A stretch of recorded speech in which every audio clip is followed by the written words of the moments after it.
Olá, senhoras e senhores, queridas alunas, queridos alunos, é o professor Geraldo, novamente, dirigindo-se a você, agora para colocar na prática todas as conceituações, regras, propriedades dos espelhos planos que você viu na aula teórica.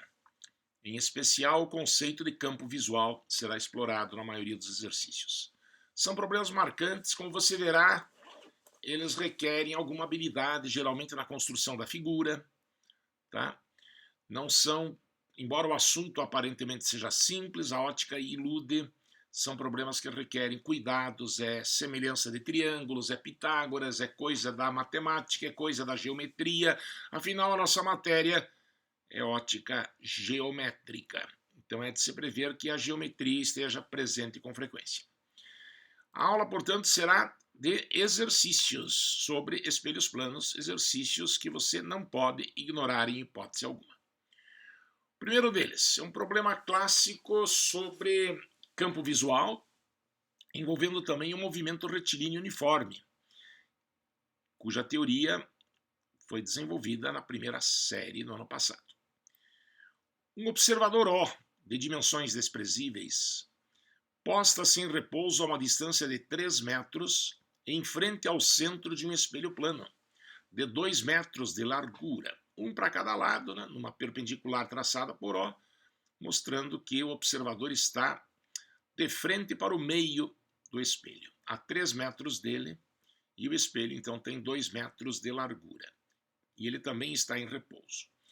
Um objeto pontual P desloca-se uniformemente com velocidade de 4 metros por segundo ao longo de uma trajetória retilínea paralela à superfície do espelho e distante 6 metros desta.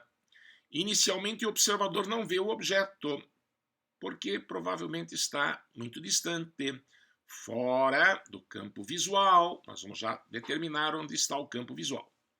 A partir de um certo ponto da trajetória, o objeto passa a ser visto pelo observador. Por quanto tempo ele permanecerá visível? Aí estão as alternativas. Então, esse tipo de problema ainda foi... O autor foi gentil, fez a figura, tá? Para garantir que esse observador vai poder ver o objeto que está atrás de si, através do espelho, é preciso que você determine claramente os limites do campo visual. É o que faremos em seguida. Será que você lembra o último comentário feito na aula teórica? Como determinar o campo visual? Uma boa maneira é procurar a imagem do observador e ligá-la com os bordos do espelho. Fazer de conta que no lugar do espelho existe um buraco feito na parede onde o espelho foi fixado. E que o observador, então, não está na frente do espelho, ele está lá atrás, está lá no buraco. Claro, idealiza-se, imagina-se assim. É o que faremos, então, a seguir. Repare, a imagem do observador aqui está sendo chamada de O', estaria a 3 metros do espelho. Eu aqui já estou aplicando aquela regra importante, distância de objeto ao espelho igual à distância da imagem ao espelho. E daí eu ligo o O' com os bordos do espelho. E isto é o campo visual. Tudo que está nessa região ele enxerga. O que está fora ele não enxerga. É como se tivesse não um espelho na parede, mas sim um buraco na parede. E o observador estivesse lá no lugar da imagem dele, olhando através do buraco. Então aquele objeto móvel se torna visível quando ele caminha daqui para cá. Essa distância lá na primeira série você chamava de ΔS, lembra? Essa palavra, essa letra S refere-se a uma grandeza chamada espaço, é coisa de livro americano, space. Eu prefiro inclusive usar X, que é mais neutro do que S. Mas se não me engano, o nosso material usava S, por isso eu estou usando também. Vamos calcular esse ΔS observando que nós temos no desenho dois triângulos claramente semelhantes, né? Aquele triângulo bicudinho de cima é semelhante ao triângulo maior. Por isso, a semelhança permite escrever ΔS está para 2, ΔS é a base do triângulo grande, 2 é a base do pequeno, assim como a altura do grande equivale a 6 mais 3, portanto 9. Lembre que essa distância 6 metros foi dada e aquela outra 3 nós concluímos, porque procuramos pela imagem do observador, que estava a 3 metros do espelho. Por isso, 9 é a altura do triângulo grande e está para 3, que é a altura do pequeno. Base do grande está para a base do pequeno, assim como a altura do grande está para a altura do pequeno. Tranquilo? 9 dividido por 3 dá 3, vezes 2, 6 metros. É o deslocamento desse objeto móvel enquanto estiver dentro do campo visual. Lá na primeira série você aprendeu que no movimento uniforme, velocidade vezes tempo é distância. Sorvete, ou chevette, como alguns falam, vale para o MRU. Delta S, então, seria 6, velocidade seria 4, e o tempo você vai calcular, passando 4 dividindo, 6 dividido por 4 dá 1,5. Letra B. Portanto, esse objeto móvel fica visível durante 1,5 segundos. Reflita se você é capaz de reproduzir tudo isso numa prova. O que foi feito? Para determinar o campo visual. Daí a solução geralmente fica automática. Procure a imagem do observador e ligue-a com os bordos do espelho. Mais sobre campo visual, com certeza, virá ainda nesta aula. Vamos ao segundo exercício, então, programado para hoje. Mais um exercício, com certeza, sobre campo visual. Sem figura agora, de propósito. Caiu assim em algum vestibular, embora eu não esteja mencionando. Você pode até descobrir pela própria internet. Se você digitar essa primeira frase, entre aspas, lá no Google, ele vai te dizer onde que caiu essa questão. Uma pessoa mantém diante dos olhos a 0,2 metros de distância, portanto 20 centímetros, um espelho vertical. Uma parede, por exemplo. De modo a ver nele a imagem de um poste vertical de 4,4 metros de altura, situado exatamente a 1,8 metros atrás de si. Qual a mínima dimensão vertical que deve ter esse espelho para que a pessoa veja inteiramente a imagem do poste? Para fazer a figura, você provavelmente vai ter de ler esse enunciado de novo algumas vezes. Terá de desenhar o observador, 20 centímetros à frente de uma parede, onde existe um espelho, você não sabe onde e nem sabe o tamanho, é isso que você quer descobrir, né? Atrás da pessoa um poste de 4,4 metros de altura. Não, 1,8 metros atrás o poste de 4,4 metros de altura. E a pergunta então, qual o menor espelho capaz de mostrar todo o poste? Você vai ter de determinar o campo visual. A figura, então, que deveria ser construída a partir desse texto, seria exatamente esta. Aqui está o observador, não importa a altura dele, tá? Não importa, fique à vontade para desenhar um cara alto ou baixo. Ele está a 0,2 metros de uma parede onde vai ser fixado um espelho vertical cujo tamanho, no mínimo, será X. 1,8 metros atrás do observador, portanto a 2 metros do espelho, porque 1,8 mais 0,2 dá 2, está esse poste que tem 4,4 metros de altura. E o que essa pessoa quer é ver o poste por inteiro. Esqueça que a pessoa possa estar ocultando parte do campo visual. Em geral não se considera isso. A pessoa, tá, imagine, é fina, tá? É de dimensões desprezíveis, como se diz. Então, o que a gente faz? Nós poderíamos proceder como você viu há pouco. Procurar a imagem do observador, que estaria aqui a 0,2 metros atrás do espelho, e ligá-la com os bordos do espelho. Mas repare, também para aumentar o seu repertório de conhecimento, que o efeito é o mesmo se você imaginar onde é que está a imagem do poste. Ela está a 2 metros atrás do espelho. Aqui eu estou aplicando aquela propriedade que a distância do objeto ao espelho é igual à distância da imagem ao espelho. E se você ligar os olhos do observador com os bordos da imagem, você também terá a posição onde o espelho deve ser colocado. Explica se os raios que vêm do poste e batem nos bordos do espelho refletem-se e assim irão até o olho do observador, que terá a impressão que eles vêm lá de trás. Eu repito, essa construção, reflita, equivale a você fazer o que fizemos há pouco, procurar a imagem do observador e ligar os seus olhos com os bordos do espelho. Você vai ter a mesma limitação, né? As mesmas retas poderão ser assim traçadas. Da maneira como construímos, então, vemos dois triângulos semelhantes. Esse triângulo bicudinho, que tem a base x e a altura 0,2, e esse triângulo maior, que tem a base 4,4 e a altura 2,2. A semelhança deles permite escrever x está para 0,2, a base do pequeno está para a altura do pequeno, assim como 4,4 está para 2,2. A base do grande está para a altura do grande. 4,2 dividido por 2,2 dá 2. 0,2 passa dividindo 0,2 vezes 2 dá 0,4 metros ou 40 centímetros. Esse espelho deve ter no mínimo 40 centímetros. Claro que se tiver mais, vai dar para ver o poste e mais alguma coisa que tenha pelas vizinhanças, ou até acima, ou eventualmente abaixo do poste. Mas o espelho mínimo, então, teria 40 centímetros de altura. O que você está percebendo? Tem que procurar triângulos semelhantes.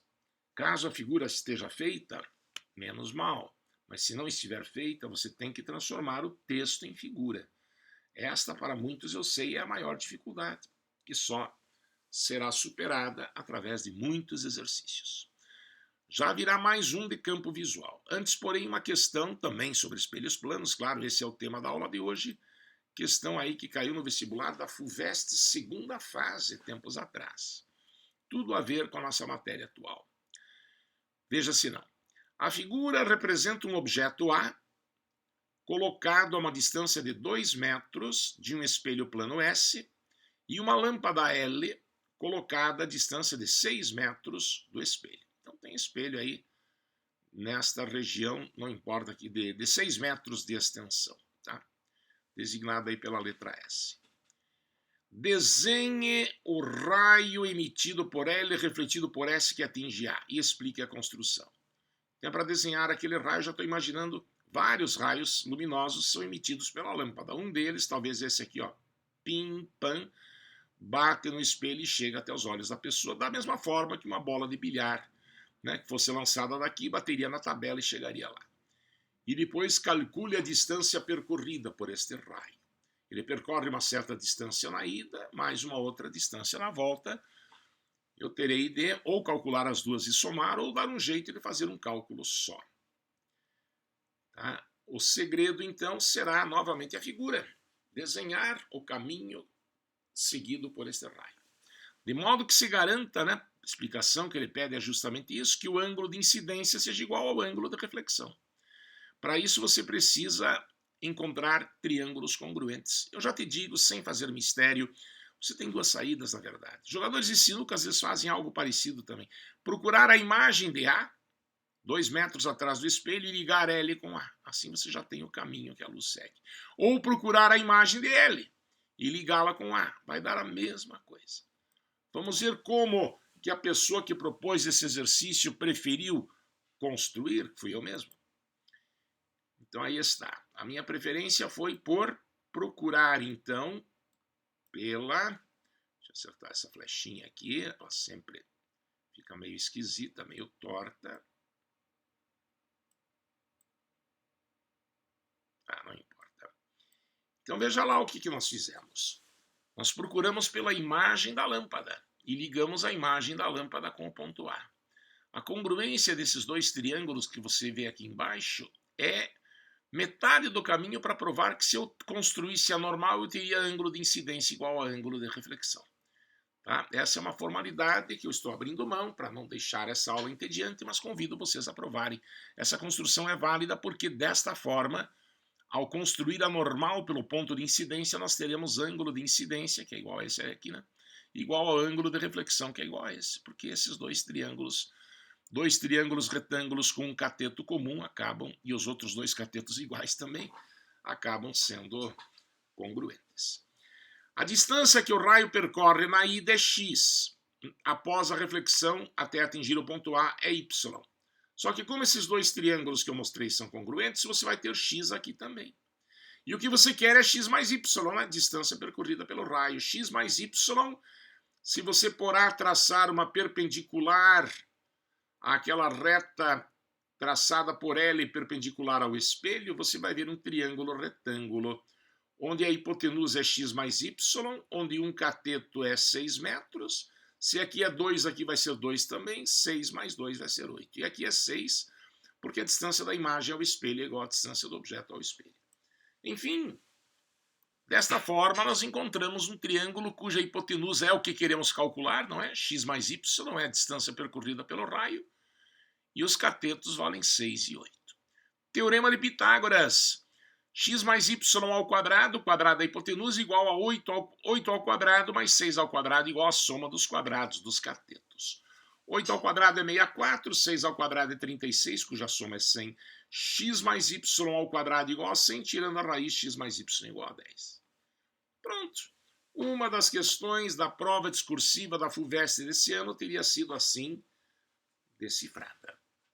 Certo? Procure justificar, não perca muito tempo, porque a coisa é mais ou menos óbvia, não se perca com formalidades.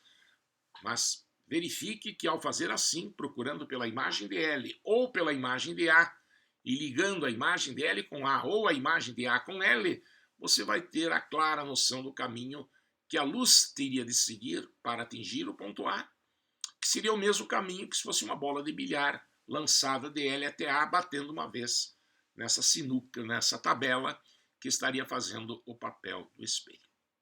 Ok? Novamente, fazer a figura requer criatividade e um pouquinho de habilidade. Não pode faltar numa aula como essa, eu jamais deixei faltar, o famoso problema do espelho mínimo. Imagine você, rapaz, que se case daqui a alguns anos com uma moça exigente. Ela diz, eu me caso com você já que você é tão apaixonado por mim, mas eu faço questão que no nosso quarto, no nosso dormitório, exista numa parede um espelho onde eu possa me ver por completo, vaidosa que ela é. E você, naturalmente, comprará um espelho de ótima qualidade, mas você também não é tão rico assim, não vai colocar espelho do piso ao teto.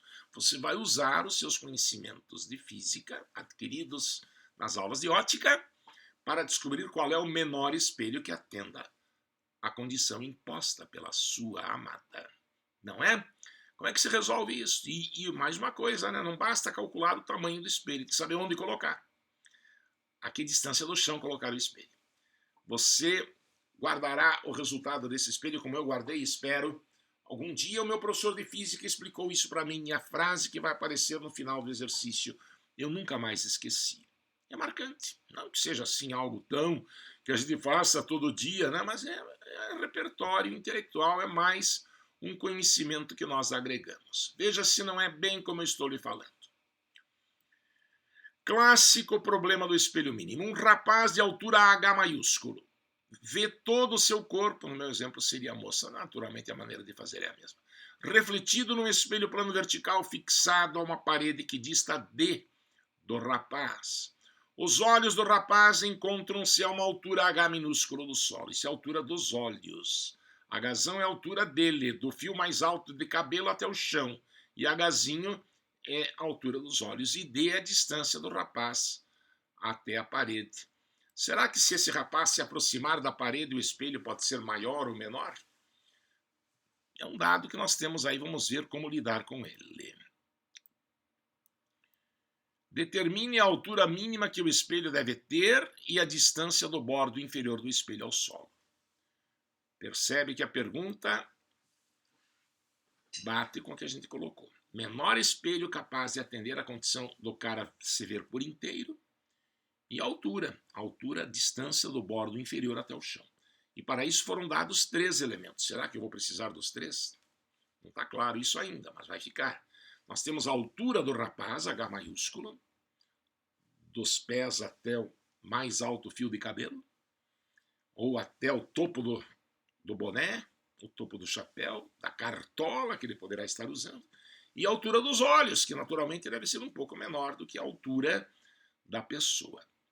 Como é que a gente faz a figura? Essa que é a grande questão. Então veja aí, o enunciado é este e a figura vem na imagem seguinte. O rapaz tem altura H maiúscula, de propósito que essa imagem que eu copiei da internet, já que esse problema é clássico e é fácil de achar, é uma alta cartola, para deixar bem claro que a altura do cara é uma coisa e a altura dos olhos, Hzinho, é outra coisa. Aqui está o espelho mínimo para que ele se veja por completo. Tá? X é a altura do espelho, mínimo. Y é a distância do bordo inferior do espelho ao solo. Mais uma vez, é importante que o cara esteja totalmente dentro do campo visual. Por isso, o segredo está em procurar o campo visual desse espelho para este observador. Como é que eu faço isso? Procuro pela imagem do observador, que é o ponto O', e ligo a imagem do observador com os bordos do espelho, como se o observador fosse lá onde está a imagem e onde o espelho deve ser colocado houvesse um buraco. Nós queremos que ele enxergue o topo da cartola e enxergue o pé do cara, não é? E D minúsculo, né, é a distância do objeto ao espelho, que é igual à distância da imagem ao espelho. Tá? Será que caso eu me aproxime da parede eu vou poder ver mais ou menos de mim? Em geral, as pessoas acham que aproximando-se da parede a gente consegue ver mais. Não é verdade. Eu vou te provar, esse D vai acabar se simplificando. O que nós vamos calcular independe de D. Você pode estar longe ou perto do espelho. Aliás, eu sugiro que façam essa experiência em casa. Mantenham-se com o tronco bem vertical, coloquem o espelho na parede e deem alguns passos de modo a se aproximar, depois a se afastar. Vocês verão que o que vocês veem de si próprios é exatamente a mesma coisa, já criando qualquer clima, qualquer suspense em torno disso. O ponto O', então, foram ligados com os bordos MN do espelho, de modo que espera-se que todo o objeto possa ser dessa forma visto. Os triângulos semelhantes que nós vamos considerar são O'Ab, esse triângulo grande, que é semelhante, evidentemente, a O'MN. Isso me autoriza a escrever X está para D, base está para a altura do triângulo pequeno, assim como Hzão está para 2D, porque para o triângulo grande a base é Hzão e a altura é 2D. D com D morre, então está aí X igual a H sobre 2. Compre, então, para sua esposa um espelho cuja altura seja igual à metade da altura dela. Não precisa mais do que isto. Essa figura está mostrando que ela vai poder se ver por inteiro. E a distância do bordo inferior do espelho ao solo. Você agora considera a semelhança desses triângulos que você está vendo aqui. O'B', esse triângulo maior, é semelhante ao triângulo NPB. NPB é este. Claro, este é semelhante a este. Então eu posso dizer que Y, que é o que eu estou querendo calcular, está para D. Estou dividindo a altura pela base do triângulo pequeno, assim como H está para 2D, dividindo a altura do triângulo maior pela sua base. Novamente, D com D simplifica. X fica Hzinho sobre 2. Ou seja, o bordo inferior do espelho precisa estar a uma distância do solo igual à metade da altura dos olhos. Será que você guardará a frase que está aqui? O menor espelho a ser colocado numa parede vertical para que uma pessoa possa se ver por inteiro deve ter altura igual à metade da altura da pessoa e o bordo inferior do espelho precisa estar a uma altura igual à metade da altura dos olhos. E isto independentemente da distância da pessoa ao espelho. Se a pessoa se aproximar ou se afastar, ela vai continuar vendo a mesma coisa. Certo? Foram essas, então, as emoções reservadas para nós hoje. É claro que, dá para perceber, precisamos ganhar prática fazendo exercícios e essa condição lhe será dada pelas atividades que vão ser propostas e pelo questionário. Atividades, claro, baseadas nos exercícios do material modular e lá no Sistema Positivo de Ensino, no outro material também você encontrará, é claro, caso queira mais aventuras. Beleza? Mais uma vez, muito obrigado pela sua atenção. Mais sobre espelhos planos na próxima semana. Mas a matéria para o simulado, eu repito, é até campo visual. Até o que você viu sobre espelhos planos nesta semana. Forte abraço.